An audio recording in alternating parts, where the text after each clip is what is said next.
Bismillahirrahmanirrahim. Assalamualaikum warahmatullahi wabarakatuh. Alhamdulillahirabbil alamin. Assalatu wassalamu ala asrafil anbiya'i wal mursalin Sayyidina Muhammadin wa ala alihi wa ashabihi ajma'in. Amma ba'du. Baiklah, anak-anak sekalian, kita bertemu lagi ya pada serial video selanjutnya, serial video keempat. Insyaallah ini adalah video terakhir yang akan kita bahas pada pembelajaran mata pelajaran fikih kelas 2 semester ganjil. Kemarin yang pertama kita sudah membahas tentang pertama azan, yang kedua kita bahas iqamah, kemudian pada video yang ketiga kita bahas sholat fardu, khusus membahas tentang bacaan dan gerakan sholat fardu. Dan insyaallah hari ini, pada video kali ini kita akan membahas sholat fardu terkait dengan ketentuan-ketentuan yang ada di dalam sholat fardu. Baik, sebelum kita mulai Anda sekalian, Pak Guru berpesan bahwa agar tetap menjaga kesehatan di tengah pandemi corona dengan tetap menggunakan masker, kemudian ketika keluar rumah membawa hand sanitizer, mencuci tangan sesering mungkin, ketika bertemu seseorang usahakan menjaga jarak minimal 1-2 meter. Kemudian jika tidak ada keperluan yang penting, usahakan untuk tidak keluar rumah jika memang tidak ada keperluan yang sangat mendesak dan keperluan yang sangat penting. Baik, anak-anak sekalian, sebelum kita mulai ya, kita berdoa terlebih dahulu. Doa sebelum belajar ya. Baik, berdoa mulai. Bismillahirrahmanirrahim. Rabbi zidni ilma warzuqni fahma. Amin ya rabbal alamin. Baik, kita langsung masuk ke pelajaran selanjutnya, ketentuan-ketentuan di dalam sholat fardu. Nah, ini dia kompetensi intinya Pak Guru bacakan. Nomor 1, menerima dan menjalankan ajaran agama yang dianutnya. Yang kedua, menunjukkan perilaku jujur, disiplin, tanggung jawab, santun, peduli, dan percaya diri dalam berinteraksi dengan keluarga, teman, dan guru. Yang ketiga, memahami pengetahuan faktual dengan cara mengamati, mendengar, melihat, membaca, dan menanya berdasarkan rasa ingin tahu tentang dirinya, makhluk ciptaan Tuhan dan kegiatannya, dan benda-benda yang dijumpainya di rumah dan di sekolah.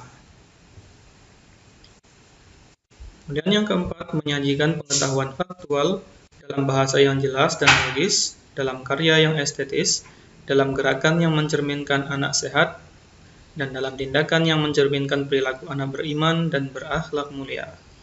Kemudian kompetensi dasar yang kami harapkan mampu dikuasai oleh Anda sekalian ketika selesai pembelajaran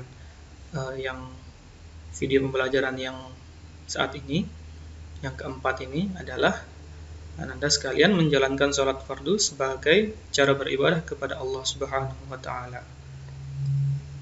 Jadi menjadikan sholat fardu ini sebagai cara beribadah kepada Allah Subhanahu wa Ta'ala. Rajin sholat fardu, kemudian berjamaah. Baik anak-anak sekalian, ya, masih ingat pelajaran sebelumnya? Ya, kita review sedikit ya, kita ulangi sedikit saja pelajaran yang sebelumnya pada video yang ketiga. Ini dia, gerakan dan bacaan sholat. Nah, yang pertama berdiri menghadap kiblat, kemudian melafalkan niat. Niatnya ada 5 kemarin ya, niat sholat subuh, sholat zuhur, sholat asar, sholat maghrib, dan sholat isya. Kemudian takbiratul ihram dengan mengucapkan Allahu Akbar ya, takbiratul ihram, takbir ya, mengucapkan takbir, mengucapkan Allahu Akbar, seraya mengangkat kedua tangan ya. Kemudian di dalam hati ketika mengangkat tangan tersebut menyengaja atau berniat mengerjakan sholat. Kemudian yang selanjutnya bersedekap, ya, seperti gambar ini ya, bersedekap. Nah, di bawah dada, sebelah kiri, agak ke kiri ya, agak ke kiri. Kemudian di atas pusar. Jadi di antara dada dan pusar, tengah-tengah ya, tengah-tengah antara dada dan pusar. Kemudian membaca doa iftitah. Doa iftitahnya ada dua. Yang pertama kabiro, yang kedua Allahumma ba'id. Nah, yang mana saja boleh, silahkan. Selanjutnya, gerakan selanjutnya adalah ruku. Nah, dengan tumakninah. Tumakninah itu artinya berdiam diri sejenak ya. Nah, kemudian ketika ruku membaca tasbih 3 kali. Bacaannya masih ingat Anda sekalian? Bacaannya subhana rabbiyal azimi wa bihamdihi. Semoga Anda sekalian sudah menghafal ya. Baik, selanjutnya adalah i'tidal. I'tidal ini dengan tumakninah juga, dengan berdiam diri sejenak ya. Mengangkat tangan dan membaca sami'allahu liman hamidah ya. Setelah ruku, sami'allahu liman hamidah ya. Kemudian setelah i'tidal, sujud. Sujud 2 kali dengan tumakninah sambil membaca tasbih 3 kali. Ya, sujudnya itu setiap rakaat ada 2, jadi sujudnya itu 2 kali. Ini adalah gerakan-gerakannya ya, bukan urutan-urutannya. Ini adalah gerakan-gerakan yang ada di dalam sholat. Kemudian selanjutnya adalah duduk di antara 2 sujud sambil membaca doa. Nah, duduk di antara 2 sujud ini dilakukan ketika sujud pertama selesai, kemudian kita bangun, duduk di antara 2 sujud, kemudian sujud kembali. Selanjutnya duduk tasyahud atau tahiyat akhir dan membaca bacaan tasyahud. Kemarin sudah ya bacaan tasyahudnya. Selanjutnya menoleh ke kanan dan ke kiri sambil mengucapkan salam. Itu terakhir ya, gerakan terakhir di dalam sholat. Menoleh ke kanan ya, kanan ini kanannya Pak Guru. Kanan, assalamualaikum warahmatullahi. Ke kiri juga sama, mengucapkan salam, assalamualaikum warahmatullahi ya. Sampai situ saja ya salamnya. Nah, ini kita masuk sekarang ketentuan sholat fardu.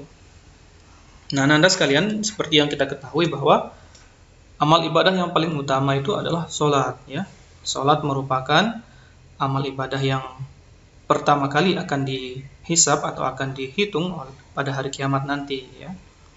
Jika sholat Ananda baik, insya Allah seluruh amal Ananda, seluruh amal kita semua ikut baik. Tetapi sebaliknya, jika sholat kita, sholat Ananda dan sholat siapapun gitu, buruk, sholatnya buruk, maka amal seseorang itu akan juga ikut buruk. Sholat itu dapat menghapus dosa. Orang yang mengerjakan sholat seperti orang yang mandi di sungai yang sangat-sangat jernih. Jika kita melakukan sholat sehari 5 kali, ya kan? Seperti itu bagaikan kita mandi di sungai yang sangat jernih tersebut sebanyak 5 kali. Nah, coba Anda bayangkan seandainya ada orang yang sering sekali mandi. Nah, mandinya 5 kali sehari, betapa bersihnya dia. Nah, betapa bersihnya dia dari kotoran, betapa bersihnya dia dari kuman-kuman. Nah, begitupun dengan sholat. Seseorang yang menjalankan sholat 5 kali sehari atau 5 waktu dalam sehari semalam dapat membersihkan dosa-dosanya. Insya Allah ya Nanda ya. Sholat itu merupakan ibadah yang hukumnya wajib. Sholat itu ibadah yang diawali dengan takbiratul ihram seperti yang gerakan kemarin itu ya, takbiratul ihram ya. Allahu Akbar, diakhiri dengan salam. Assalamualaikum warahmatullahi. Assalamualaikum warahmatullahi, itu terakhirnya ya. Dan sholat itu terdiri dari perkataan atau bacaan ya, kemarin sudah kita bahas. Kemudian perbuatan atau gerakan-gerakan di dalam sholat itu ya. Sudah kita bahas kepadanya bacaan dan gerakan. Kemudian untuk supaya sholat kita itu menjadi benar, kan? Maka dibuatlah atau disusunlah, dikajilah ketentuan-ketentuan dalam sholat fardu. Nah, ketentuan sholat fardu itu yang harus kita ketahui adalah satu, syarat wajib sholat. Jadi syarat wajib sholat ini maksudnya adalah siapa saja orang-orang yang diwajibkan untuk sholat, ya. Kemudian yang kedua adalah syarat sah sholat. Nah, syarat sah sholat ini merupakan syarat atau ketentuan-ketentuan yang membuat atau yang menjadikan sholat kita menjadi sah, ya. Nah, apa saja yang harus kita lakukan supaya sholat kita menjadi sah, gitu ya. Kemudian yang ketiga, kita membahas rukun sholat. Nah, ini di rukun sholat ini ada urutan-urutan sholat dari pertama sampai terakhir. Jika kemarin kita membahas gerakan dan bacaan sholat secara tidak berurutan, ya, karena kita membahas gerakan-gerakan yang ada dalam sholat serta bacaannya. Nah, di rukun sholat ini kita akan membahas urutannya juga, ya, urutan mulai dari awal sampai terakhir nanti. Urutan yang betul di dalam mengerjakan sholat.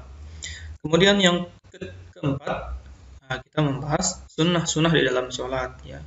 Apa aja sunnah-sunnah yang ada di dalam sholat. Sunnah-sunnah itu bila dikerjakan mendapatkan pahala, bila tidak dikerjakan tidak mendapatkan dosa. Kemudian yang terakhir, yang kelima, hal-hal yang membatalkan sholat. Jadi sesuatu yang apabila kita lakukan akan membuat sholat kita batal. Nah, ini tidak boleh dilakukan di dalam sholat jika kita tidak ingin sholat kita batal. Kemudian yang selanjutnya, yang terakhir, makruh dalam sholat, ya. Makruh dalam sholat ini, ya, kebalikan dari sunnah itu. Kalau makruh dalam sholat itu dikerjakan tidak mendapat dosa, tapi bila ditinggalkan itu mendapatkan pahala, ya. Itu makruh di dalam sholat. Baik, nah, kita bahas satu persatu dulu, ya, mulai dari syarat wajib di dalam sholat. Nah, syarat wajib di dalam sholat itu yang pertama adalah beragama Islam, ya. Beragama Islam. Orang Islam, baik laki-laki maupun perempuan, itu wajib mengerjakan sholat fardu 5 kali dalam sehari, ya. Zuhur, asar, maghrib, isya, dan subuh 5 kali dalam sehari itu wajib dilaksanakan, ya. Tepat waktu, ya. 5 kali dalam sehari semalam. Itu wajib, nggak boleh ditinggalkan yang 5 waktu itu. Nah, kemudian syarat wajib sholat yang pertama tadi kan beragama Islam. Jadi yang wajib sholat adalah orang yang beragama Islam, baik laki-laki maupun perempuan. Jadi kalau bukan Islam tidak wajib sholat. Nah, yang wajib sholat hanya orang yang beragama Islam. Yang kedua, baligh atau sudah dewasa. Orang yang sudah baligh atau dewasa diwajibkan sholat, ya. Tanda-tanda baligh bagi anak yaitu, ya, berumur 15 tahun bagi anak laki-laki atau perempuan itu sudah baligh, gitu, ya. Sudah baligh, umur 15 tahun itu. Atau sebelum 15 tahun, nah, anak laki-laki, mohon maaf, ini keluar sperma setelah umur 9 tahun. Jadi umur 9 tahun misalkan anak laki-laki keluar sperma, di saat itulah dia wajib mengerjakan sholat, ya. Itu bagi anak laki-laki. Kemudian yang selanjutnya, sudah haid setelah umur 9 tahun bagi anak perempuan. Jadi anak perempuan yang sudah umur 9 tahun kemudian haid, nah, itu wajib mengerjakan sholat. Haid menstruasi, gitu, ya. Itu wajib mengerjakan sholat bagi anak perempuan. Baik, selanjutnya syarat wajib yang pertama tadi, ya, beragama Islam. Bagi orang Islam itu wajib mengerjakan sholat, itu orang-orang yang wajib. Nah, orang yang beragama Islam dan baligh atau sudah dewasa itu wajib mengerjakan sholat wajib, sholat fardu. Yang kemudian yang ketiga adalah berakal sehat. Berakal sehat ini maksudnya adalah orang yang sehat akalnya. Nah, orang yang hilang akal, misalkan seperti pingsan atau gila atau mabuk misalkan, pingsan yang lama sekali misalkan ketika orang di rumah sakit dalam kondisi koma, itu ya tidak wajib mengerjakan sholat gitu ya. Jadi dia harus berakal ya, sadar, dia harus sadar baru boleh baru diwajibkan sholat. Orang gila tidak wajib sholat karena dia tidak berakal sehat. Nah, itu ya 3 syarat wajib sholat. Jadi orang-orang yang diwajibkan sholat itu yang pertama orang yang beragama Islam, kemudian sudah balik atau dewasa, yang ketiga berakal sehat. Baik. Ya, selanjutnya syarat sah dalam sholat. Nah, agar sholat yang kita kerjakan sah harus memenuhi syarat-syarat. Ya, syarat-syaratnya apa saja? Nah, ini dia syaratnya. Yang pertama, suci dari hadas kecil dan hadas besar. Hadas kecil misalkan kita, mohon maaf ya, kentut misalkan, itu sih kita berhadas, atau kencing, BAB, itu kita berhadas. Nah, itu hadasnya hadas kecil. Kemudian cara mensucikannya bagaimana? Nah, suci dari hadas kecil, cara mensucikannya dari hadas kecil adalah dengan berwudu. Nah, kita berwudu dulu sebelum sholat. Kalau tidak berwudu, maka sholat kita tidak sah. Kemudian hadas besar, contoh hadas besar misalkan apa? Menstruasi gitu misalkan ya, menstruasi atau haid kan bagi perempuan. Nah, untuk menstruasi ini agar sholat kita sah, nah, kita harus suci dulu dari kondisi ini. Nah, hadas besar seperti itu tidak cukup disucikan dengan berwudu. Kita harus mandi ya, mandi wajib. Mandi wajib. Nah, kemudian baru boleh sholat. Nah, sah sholatnya ketika sudah mandi. Tapi kalau belum mandi, itu tidak sah sholatnya. Baik, selanjutnya adalah syarat sah sholat. Nah, biar sholat kita sah, yang kedua suci badan, ya kan? Suci badan, pakaian dan tempat sholat dari najis. Nah, gitu ya. Suci badan, suci pakaian dan tempat sholat dari najis. Misalkan di baju kita ada kotoran cicak yang jatuh misalkan. Nah, itu tidak sah sholatnya kalau ada kotoran di bajunya atau di badannya, misalkan jatuh di tangannya gitu kan, atau ada di tangannya bekas kotoran, terus di tempat sholat misalkan di sajadahnya ada kotoran, itu tidak sah, sholatnya tidak sah. Jadi harus suci ya, tempatnya harus suci, badannya harus suci, pakaiannya juga harus suci. Kemudian yang ketiga, agar sholat kita sah, yaitu menutup aurat dengan pakaian yang suci. Ya, tadi ya, pakaian kita harus bebas dari najis. Dan pakaian itu juga harus menutup aurat. Aurat bagi laki-laki yaitu menutup bagian tubuh antara lutut, ya, antara lutut kaki kita itu sampai ke pusar. Jadi batas auratnya laki-laki dari lutut bawah itu sampai ke pusar. Itu harus ditutupi. Laki-laki harus menutupi itu. Ya. Sedangkan bagi perempuan yang menutupi seluruh tubuhnya, ya, kecuali muka, ya, kecuali muka dan telapak tangan ini ya, telapak tangan. Jadi kalau perempuan itu semuanya ditutup, dari kepala sampai ujung kakinya harus tertutup ketika melaksanakan sholat, kecuali yang boleh dibuka hanya muka, ini muka ini ya, muka sini ya, muka ini, dan kedua telapak tangan ini. Nah, itu boleh tidak ditutupi ya. Kalau laki-laki boleh pakai lengan pendek, boleh ini terlihat karena kepala juga boleh terlihat, karena aurat atau yang harus ditutupi bagi laki-laki itu adalah antara pusar ke bawah sampai dengan lutut, itu harus tertutupi ya. Harus tertutupi. Sedangkan perempuan semuanya harus tertutup. Yang hanya boleh terbuka adalah muka kita ini dan kedua telapak tangan gitu ya. Jika tidak seperti itu maka sholatnya tidak sah. Baik, yang keempat, mengetahui masuknya waktu sholat. Setiap sholat itu memiliki waktu tertentu. Nah, orang yang akan sholat harus mengetahui waktu sholat. Misalkan sholat zuhur. Nah, kita harus tahu waktunya kapan.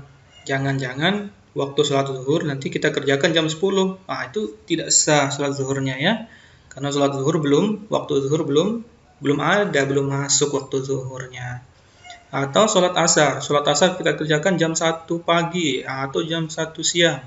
Nah, itu belum ada waktu sholat, jadi tidak sah. Nah, jadi harus tahu dulu waktu sholat itu kapan, gitu ya. Agar sholat kita sah. Jika kita melakukan di luar waktunya, maka sholat kita tidak sah. Kemudian yang selanjutnya menghadap ke arah kiblat. Jadi kalau sholat itu wajib mengarah kiblat. Nah, menghadap ke arah kiblat. Kiblat itu mana? Ya, kita menghadap ke Makkah atau Masjidil Haram yang ada di Makkah. Kiblat kita ke sana. Arahnya kemana? Arahnya itu arah barat, agak miring sedikit ke utara atau ke kanan. Itu arah kiblat. Apa boleh menghadap ke timur? Tidak boleh. Nah, harus menghadap ke kiblat itu untuk yang di Indonesia. Kalau di tempat lain ya nanti menyesuaikan tempatnya. Nah, itu kalau di Indonesia menghadap kiblat itu adalah menghadap ke barat agak miring sedikit ke kanan atau ke miring sedikit ke utara. Itu di Indonesia.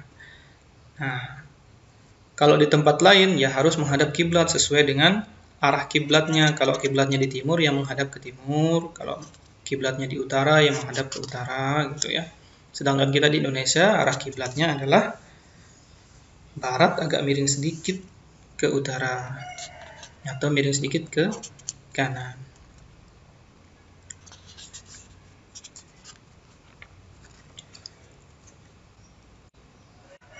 Itu ya Nanda, itu syarat sah di dalam sholat. Suci dari hadas kecil dan hadas besar, suci badan, pakaian, dan tempat sholat dari najis, menutup aurat dengan pakaian yang suci, mengetahui masuknya waktu sholat, menghadap ke arah kiblat. Ya. Nah, kemudian selanjutnya ini dia rukun sholat. Nah, kemarin kita sudah bahas gerakan dan bacaan sholat, acak ya kemarinnya. Nah, ini sekarang gerakan dan bacaan sholat ini kita bahas secara berurutan, dan urutan sholat itu memang seperti ini. Jadi harus sesuai dengan urutan ini. Jika tidak urut, nanti sholatnya tidak sah. Nah, rukun sholatnya yang pertama adalah niat. Niat itu menyengaja atau sengaja mengerjakan, menyengaja dalam hati itu mengerjakan sholat karena Allah Subhanahu Wa Taala. Bersamaan dengan takbiratul ihram kayak seperti yang kemarin ya, yang seperti Pak Guru praktekkan Allahu Akbar. Nah, di dalam hatinya ketika melafalkan Allahu Akbar, dalam hatinya sudah berniat menyengaja sholat fardu karena Allah Ta'ala.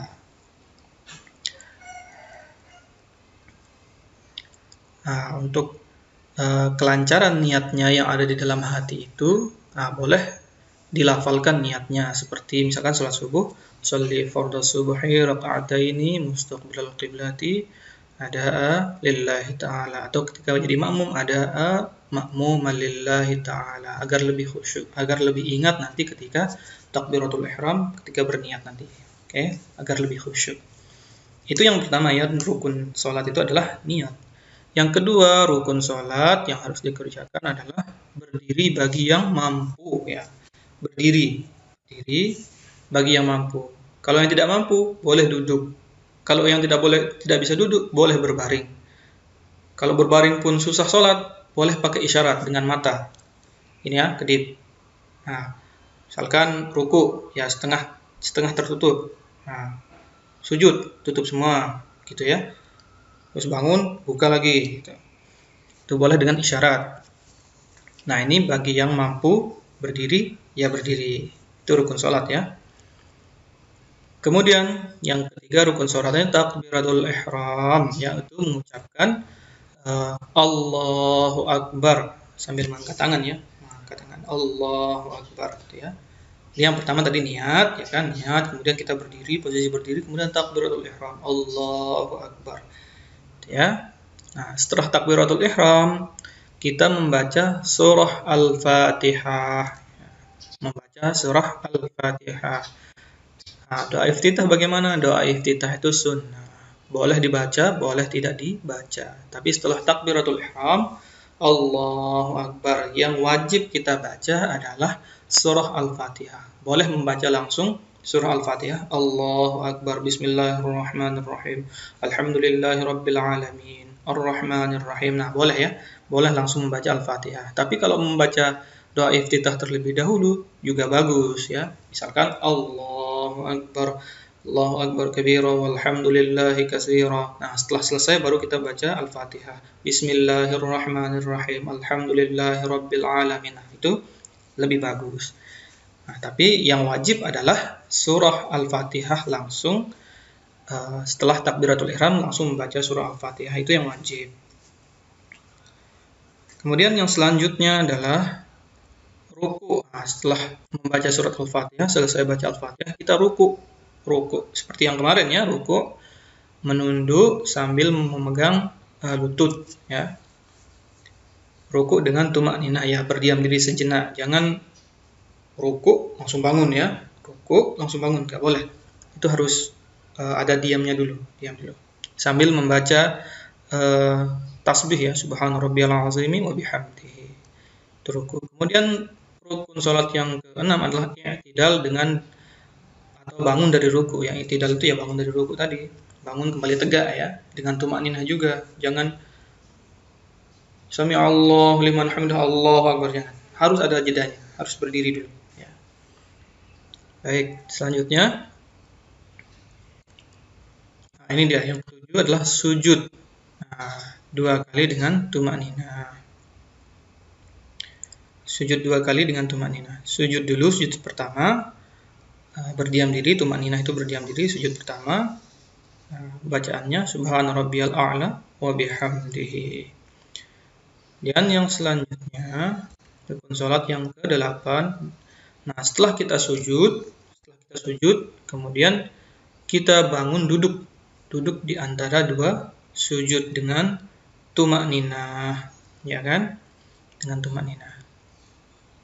Kemudian setelah duduk kita sujud lagi, kemudian tahiyat atau tasyahud akhir. Nah, kemudian setelah sujud kedua kita tahiyat akhir kalau sudah berada di rakaat terakhir. Kalau berada di rakaat pertama ya kita harus bangun lagi ya. Nah, ini tapi kalau dalam sholat harus ada tahiyat akhirnya atau tasyahud akhirnya. Itu ya, ini tasyahud akhir. Bacaannya kemarin sudah kita pelajari ya, sudah kita hafalkan. Insyaallah Anda sudah hafal semua bacaan tahiyat akhir. Kemudian yang selanjutnya, nah ini dia membaca tahiyat atau tasyahud akhir. Itu juga menjadi rukun dan harus dibaca tasyahud akhirnya itu ya. Kemudian yang selanjutnya membaca sholawat atas Nabi Muhammad pada tahiyat akhir. Jadi ada sholawat di dalam tahiyat akhir tersebut. Jadi itu harus dibaca sholawat tersebut. Nah, misalkan at-tahiyyatul mubarakatus sholawatut thayyibatu lillah. Assalamu alayka ayyuhan nabiy wa rahmatullahi wa barakatuh. Assalamu alayna wa ala ibadillahis salihin. Asyhadu an la ilaha illallah wa asyhadu anna Muhammadar Rasulullah. Allahumma salli ala sayyidina Muhammad wa ala ali sayyidina Muhammad. Nah, itu sholawat yang harus wajib dibaca di dalam tahiyat, bacaan tahiyat itu. Allahumma salli ala sayyidina Muhammad wa ala ali sayyidina Muhammad. Nah, itu wajib dibaca saat sholatnya. Kalau tidak dibaca, nah, sholatnya tidak sah. Baik, yang selanjutnya mengucapkan salam yang pertama. Nah, dalam salam, kan salam di dalam sholat itu 2 kali. Pertama yang ke kanan, yang kedua yang ke kiri. Nah, yang wajib hanya yang ke kanan. Nah, jadi ketika kita misalkan selesai sholat, mengucapkan salam yang pertama, Assalamualaikum warahmatullahi. Nah, itu sudah sah sholatnya. Nah, adapun yang salamnya ke kiri, Assalamualaikum warahmatullahi, itu hukumnya sunnah. Ya. hukumnya sunnah. Yang wajib hanya yang ke kanan. Kemudian yang terakhir adalah tertib atau berurutan. Nah, harus berurutan. Seperti yang Pak Guru bilang tadi ya, harus berurutan. Jika tidak berurutan, maka sholatnya tidak sah. Misalkan setelah takbiratul ihram, Allahu Akbar, baca Al-Fatihah, Bismillahirrahmanirrahim, Alhamdulillahirabbil alamin. Selesai, amin. Langsung sujud. Wah, itu tidak boleh. Itu harus berurutan. Jadi setelah baca Al-Fatihah itu kita harus ruku, nggak boleh langsung sujud, ya. Nggak boleh ditukar-tukar atau dilompati rukunnya ini. Jadi harus tertib atau berurutan. Ya. Kemudian ya yang selanjutnya rukun-rukunnya ya kita ulangi lagi ya. Pertama niat, kemudian berdiri, kemudian takbiratul ihram, terus membaca Al-Fatihah, yang kelima ruku, yang keenam i'tidal, yang ketujuh sujud, kedelapan duduk di antara dua sujud. Nah, kemudian selanjutnya 9 duduk tahiyat. Nah, kemudian yang ke-10 tahiyat akhir, membaca bacaan tahiyat akhir, kemudian membaca sholawat ketika membaca tahiyat akhir, terus mengucapkan salam, ya 12 mengucapkan salam, yang ke-13 harus tertib, harus berurutan. Itu ya rukun sholat. Baik, selanjutnya, nah ini yang keempat, sunnah-sunnah di dalam sholat. Nah, ini sunnah yang ada di dalam sholat. Pertama, sunnah di dalam sholat.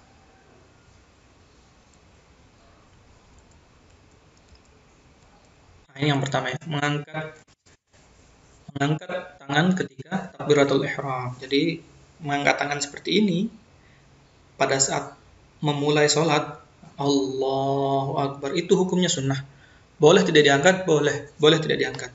Misalkan, Allahu Akbar, langsung sedekap. Boleh. Ya. Itu hanya sunnah. Tapi lebih bagus mengangkat tangan. Allahu Akbar. Ya. Kemudian yang kedua, bersedekap ketika berdiri. Bersedekap pun seperti ini, itu hukumnya sunnah. Hukumnya sunnah. Boleh dilepaskan. Boleh. Sholat boleh dilepaskan tangannya. Tapi lebih baik, lebih bagusnya bersedekap. Jadi setelah Allahu Akbar langsung bersedekap. Ya. Itu yang kedua, sunnah. Yang ketiga, membaca doa iftitah setelah takbiratul ihram. Jadi setelah Allahu Akbar tadi itu membaca doa iftitah. Allahu Akbar bersedekap, kemudian membaca iftitah. Allahu Akbar kabira walhamdulillahi katsira sampai akhir ya. Itu yang sunnah-sunnah dalam sholat. Kemudian yang selanjutnya, membaca ta'awudz sebelum membaca surah Al-Fatihah dan mengucapkan amin setelah membaca surah Al-Fatihah. Jadi sebelum membaca Al-Fatihah, ayat pertama dalam Al-Fatihah itu kan Bismillahirrahmanirrahim. Nah, sebelum membaca itu kita baca ta'awudz dulu. A'udzu billahi minasyaitonir rajim. Gitu ya. Setelah Allahu Akbar terus bersedekap, membaca iftitah, kemudian membaca ta'awudz. A'udzu billahi minasyaitonir rajim. Bismillahirrahmanirrahim. Alhamdulillahirabbil alamin. Itu sunnah ya.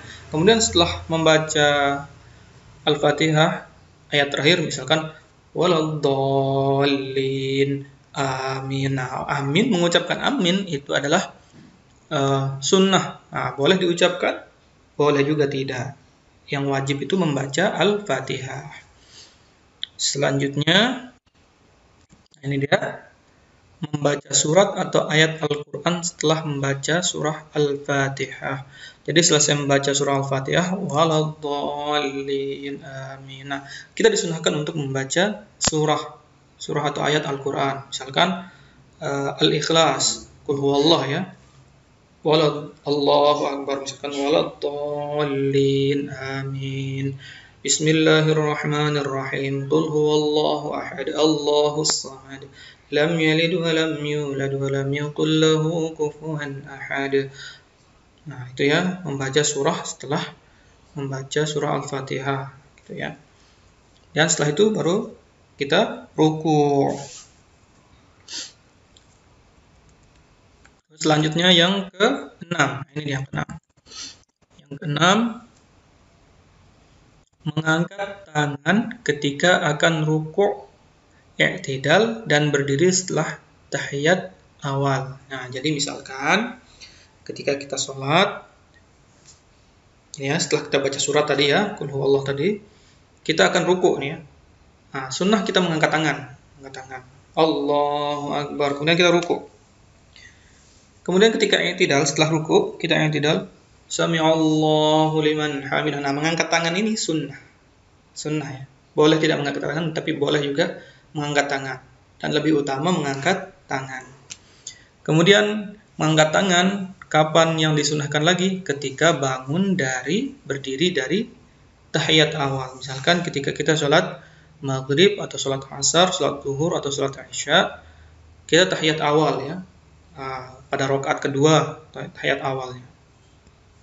Tahiyat awal, kemudian kita mau bangun. Nah, jadi Allahu Akbar, kembali kita mengangkat tangan, ini sunnah. Kemudian bersedekap lagi. Itu sunnah ya. Boleh tidak diangkat? Boleh. Tapi lebih utama mengangkat tangannya. Kemudian yang ketujuh sunnah di dalam sholat adalah membaca tasbih ketika rukuk dan sujud. Jadi ketika kita rukuk ya, misalkan bersedekap, setelah bersedekap Allahu Akbar rukuk. Nah, membaca tasbih 3 kali. Kemarin sudah kita pelajari tasbihnya apa ketika rukuk. Subhana rabbiyal azimi wa bihamdihi, itu dibaca 3 kali. Nah, sunnah. Boleh tidak dibaca? Boleh, tapi itu sunnah dibaca, lebih utama dibaca ya. Kemudian sujud, membaca tasbih ketika sujud. Nah, ketika kita sujud ada juga tasbihnya. Kemarin sudah kita pelajari ya. Bacaannya adalah Subhana rabbiyal a'la wa bihamdihi. Nah, itu kita baca 3 kali, itu tasbih ketika kita sujud. Nah, itu sunnah hukumnya. Boleh tidak dibaca? Boleh. Ya, tapi alangkah lebih baiknya kita membacanya. Kemudian yang ke-8, membaca doa kunut dalam sholat subuh setelah i'tidal. Nah, ketika kita pada rakaat kedua sholat subuh pada rakaat kedua kita rukuk misalkan Allahu Akbar, kita rukuk, kemudian kita i'tidal, Sami'allahu liman hamidah. Nah, kita disunnahkan untuk membaca doa kunut. Nah, sebelum sujud itu kita baca doa kunut dulu. Setelah i'tidal, Sami'allahu liman hamidah Rabbana walakal hamd. Kemudian kita angkat tangan, kemudian membaca doa kunut. Kemarin sudah kita pelajari ya doa kunut ya. Allahumma hdini fi man hadait, wa'afini fi man afait, wa tawallani fi man tawallait. Nah, sampai terakhir ya. Sampai terakhir. Kemudian setelah kunut kita sujud kembali. Kemudian sunnah yang selanjutnya, ini sunnah ya, kunutnya sunnah. Boleh tidak dikerjakan? Boleh. Tapi lebih utama dikerjakan ketika kita sholat subuh pada rakaat yang kedua. Yang 9, duduk iftirash ketika duduk di antara 2 sujud dan duduk tahiyat awal. Nah, jadi ketika kita duduk di antara 2 sujud atau tahiyat awal, duduk di antara 2 sujud dan tahiyat awal. Tahiyat awal itu ketika kita tahiyat pada rakaat kedua ya, pada sholat zuhur, asar, maghrib, dan isya. Ketika kita tahiyat awal ya, tadi tahiyat awal itu sebelum salam ya, belum salam kita. Jadi nanti tahiyat awal itu kita bangun lagi. Nah, itu kita disunnahkan untuk duduk iftirash. Duduk iftirash itu artinya, pantat kita ketika duduk itu menduduki kaki kiri kita. Itu namanya duduk iftirash. Kemarin seperti gambar yang kemarin ya. Itu namanya duduk iftirash. Kemudian duduk tawarruk ketika tasyahud akhir. Nah, ketika tasyahud akhir atau tahiyat akhir, jadi pantatnya itu menduduki lantai, jadi tidak menduduki kaki kirinya lagi. Nah, kaki kirinya menyilang ke dalam kaki kanan. Ya, itu sunnah ya. Jadi ketika duduk iftirash itu ketika duduk di antara 2 sujud dan tahiyat awal, itu sunnahkannya duduk iftirash. Terus duduk tawarruk ketika kita tasyahud atau tahiyat akhir. 11, ya, membaca salam yang kedua sambil menoleh ke kiri. Jadi tadi ketika rukun itu ya, rukun sholat yang wajib itu mengarah ke kanan, salamnya mengarah ke kanan. Misalkan selesai sholat, akhir sholat, Assalamualaikum warahmatullahi, itu wajib ya. Nah, sedangkan menghadap ke kiri, membaca salam menghadap ke kiri, Assalamualaikum warahmatullahi, itu sunnah. Boleh tidak dikerjakan? Boleh. Tapi lebih utama mengerjakannya. Setelah salam ke kanan, Assalamualaikum warahmatullahi, kemudian kita salam ke kiri, Assalamualaikum warahmatullahi. Nah, sampai situ saja. Tidak ada sambungannya, Assalamualaikum warahmatullahi wabarakatuh. Tidak ada wabarakatuhnya. Jadi cukup sampai Assalamualaikum warahmatullahi. Ya. Kemudian yang selanjutnya, ini sudah ya, sunnah-sunnah salat tadi sudah. Hal-hal yang membatalkan salat. Nah, ini yang membuat salat kita batal. Nah, jangan sampai ketika salat kita melakukan hal ini, gitu ya. Apa saja yang bisa membatalkan salat? Ini dia. Yang pertama adalah tidak mengerjakan salah satu rukun salat. Misalkan takbiratul ihram, Allahu akbar, membaca iftitah, Allahu akbar kabira walhamdulillah. Selesai membaca iftitah, kita langsung ruku, tidak baca Al-Fatihah. Sedangkan Al-Fatihah itu merupakan rukun. 13 rukunnya ya. 13 rukun. Jadi harus dikerjakan semua 13 rukun itu. Jadi kalau tidak mengerjakan salah satu saja rukun yang disebutkan tadi itu, jadi batal sholatnya. Sholatnya menjadi batal. Misal tadi ya, selesai iftitah langsung ruku, tidak membaca Al-Fatihah, maka batal karena Al-Fatihah itu merupakan rukun sholat. Atau misalkan tidak ruku. Nah, jadi setelah membaca Fatihah, misalkan muladhdallin amin, langsung sujud, tidak ruku, tidak i'tidal. Nah, itu ruku dan i'tidal itu termasuk rukun sholat. Jadi ketika kita tidak mengerjakan rukun sholat tersebut, maka sholatnya batal, ya, sholatnya batal. Dan atau dengan rukun-rukun yang lain, misalkan tidak salam ketika terakhir, misalkan tahiyat akhir, selesai tahiyat tidak salam, langsung bangun, alhamdulillah rabbil alamin. Nah, tidak sah, batal sholatnya, ya, batal sholatnya. Harus salam menoleh ke kanan, ya. Baik, selanjutnya hal-hal yang membatalkan sholat yang kedua adalah berbicara selain bacaan sholat dengan sengaja. Jadi ketika kita sholat, kemudian kita berbicara dengan teman kita, misalkan di samping kita sholat berjamaah, gitu kan?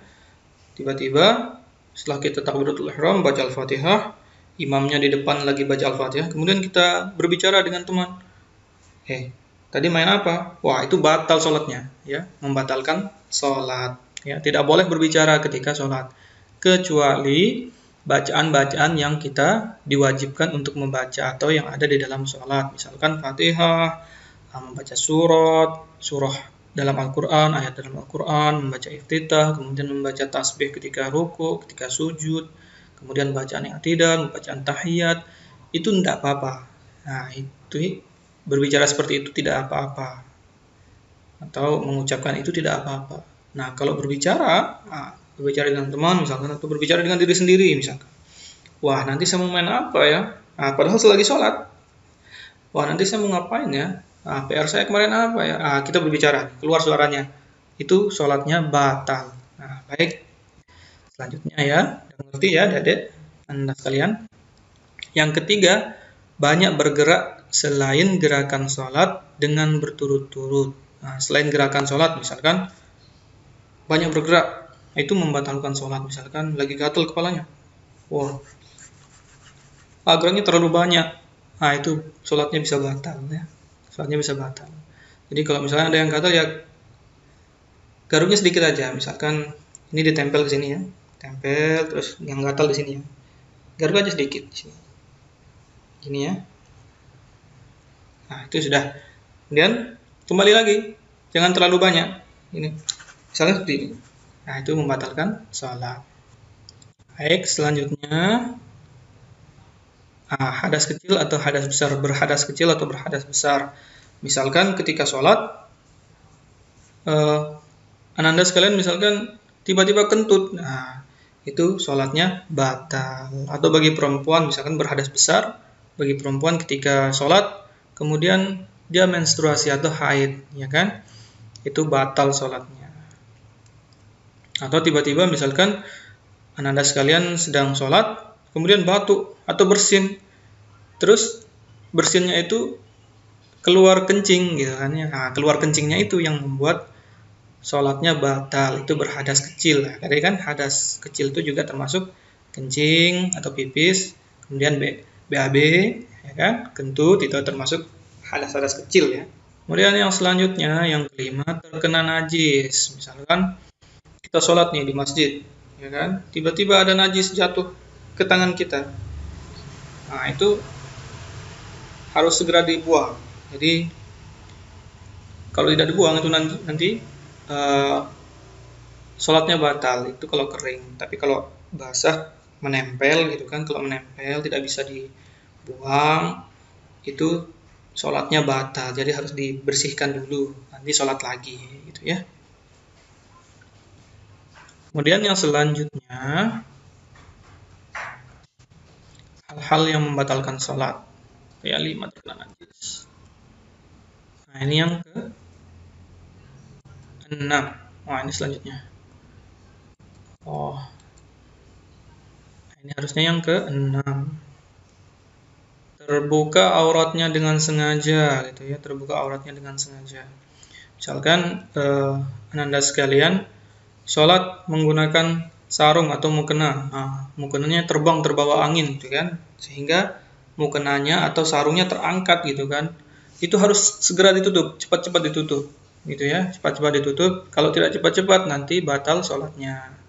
Nah, itu ya salah satunya. Kemudian misalkan terbuka aurat dengan sengaja, misalkan memakai kaos pendek di belakang ya, misalkan di belakang sini ya, di belakang punggung itu kaosnya pendek, kemudian sudah tahu pendek dipakai sholat. Nah, kemudian untuk laki-laki ya, sudah tahu pendek dipakai sholat, kemudian ruku, sujud. Nah, sujud, ketika sujud kemudian bajunya terangkat, diturunkan, tidak bisa menutup aurat. Nah, itu sholatnya batal ya.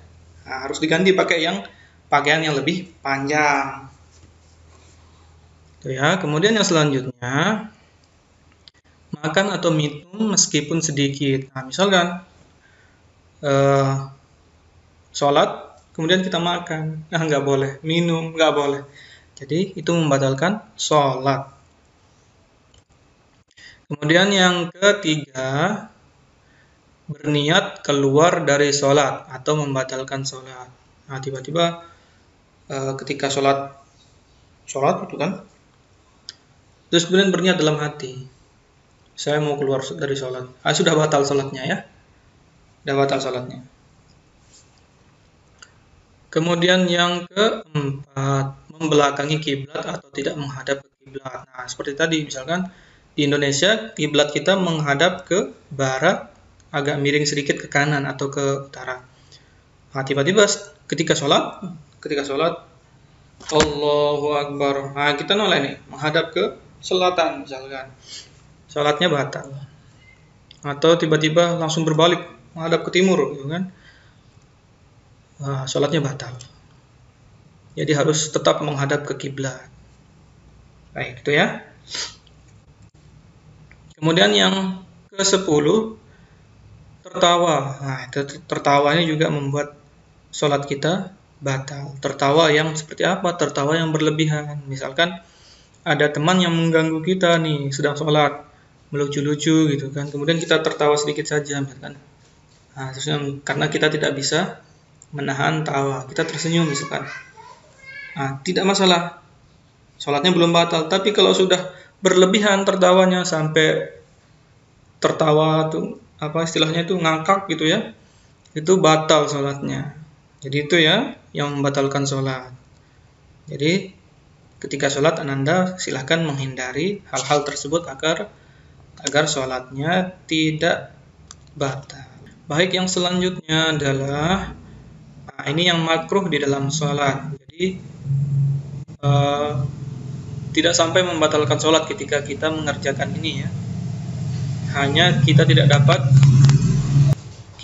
akan dapat pahala ketika mengerjakan hal ini ketika di dalam sholat. Yang pertama apa? Menahan hadas. Nah, menahan hadas misalkan kentut misalkan, kita nahan kentut. Nah, itu makruh. Makruh ya, menahan kentut itu makruh. Jadi lebih baik ketika ingin kentut, keluarkan saja kentutnya, gitu kan? Jangan ditahan. Nanti wudhu lagi, wudhu kemudian sholat, diulangi. Wudhu dan sholatnya diulangi, ya. Karena kalau ditahan itu makruh, nanti nggak dapat pahala nanti ya. Jadi harus dilepas saja kentut, kemudian wudhu dan sholat. Kemudian sholat dengan mata terpejam. Nah ini juga sholat dengan mata terpejam. Jadi kalau sholat itu tidak boleh matanya dipejamkan, karena itu nanti tidak dapat pahala nanti ketika sholat mata dipejamkan. Jadi mata harus terbuka. Mata harus terbuka. Kemudian sholat di kuburan. Nah, sholat di kuburan juga makruh hukumnya ya. Makruh. Sah sholatnya, tapi makruh, tidak dapat pahala. Kemudian membuka kepala, misalkan ini peci, tidak pakai peci ya, seperti ini, itu makruh. Makruh. Jadi kalau pakai peci ketika sholat seperti ini itu dapat pahala ya, dapat pahala. Nah, kemudian yang kelima, sholat di tempat yang merusak kekhusyuan. Nah, misalkan apa ya? Yang merusak kekhusyuan. Nah, misalkan makan atau sholat di depan hidangan makanan. Nah, jadi nanti sholatnya nggak khusyuk. Wah, itu ada makanan, ada paha ayam di depan. Nah, itu membuat sholatnya tidak khusyuk gitu kan.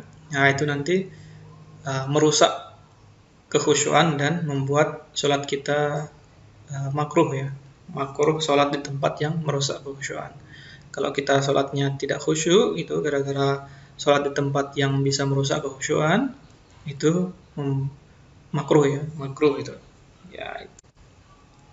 Ya itu terakhir Anda sekalian, serial video kita yang terakhir, mata pelajaran fikih kelas 2 semester ganjil ini ya. Terima kasih. Nah, ini dia. Sebelumnya Bapak mohon maaf ya bila ada kesalahan selama Pak Guru menyajikan video-video pembelajaran yang Anda saksikan ini. Baik, sebelum Pak Guru tutup, Pak Guru ingatkan kembali untuk menjaga kesehatan, untuk tetap mematuhi protokol kesehatan di tengah pandemi corona, dengan tetap memakai masker, kemudian mencuci tangan sesering mungkin, membawa hand sanitizer ketika keluar rumah, menjaga jarak dengan orang lain 1-2 meter minimal, kemudian mengusahakan untuk tidak keluar rumah jika tidak ada hal-hal yang penting dan mendesak, ya. Usahakan jangan keluar rumah, serta makan makanan bergizi. Baik Anda sekalian, kita tutup pembelajaran kita kali ini dalam serial video pembelajaran fikih, mata pelajaran fikih kelas 2 semester ganjil ini dengan sama-sama membaca hamdalah, alhamdulillahirabbil alamin. Baik Anda sekalian, jika ada informasi yang perlu ditanyakan kepada Pak Guru, Anda bisa menghubungi Pak Guru di nomor WhatsApp 0878 3995 0231 ya, itu akan Pak Guru respon ketika menanyakan pembelajaran terkait dengan fikih kelas 2 semester ganjil ini sesuai dengan pelajaran yang Pak Guru berikan di dalam serial video yang kita pelajari selama ini. Nah, bagi Anda yang menghendaki buku pembelajaran misalkan seperti ini, buku pembelajaran ya, seperti ini ya, buku pembelajaran tapi masih dalam bentuk file. Nah, itu nanti filenya bisa Pak Guru kirimkan ke nomor WhatsApp, atau Bapak Ibu guru yang ingin memiliki filenya bisa menghubungi saya via nomor WhatsApp tadi ya, atau langsung datang ke sekolah Madrasah Min 3 Bantul di Kecamatan Pajangan. Baik, itu saja yang Anda dari Pak Guru. Pak Guru akhiri, wallahul muwafiq ila aqwamit thoriq. Assalamualaikum warahmatullahi wabarakatuh.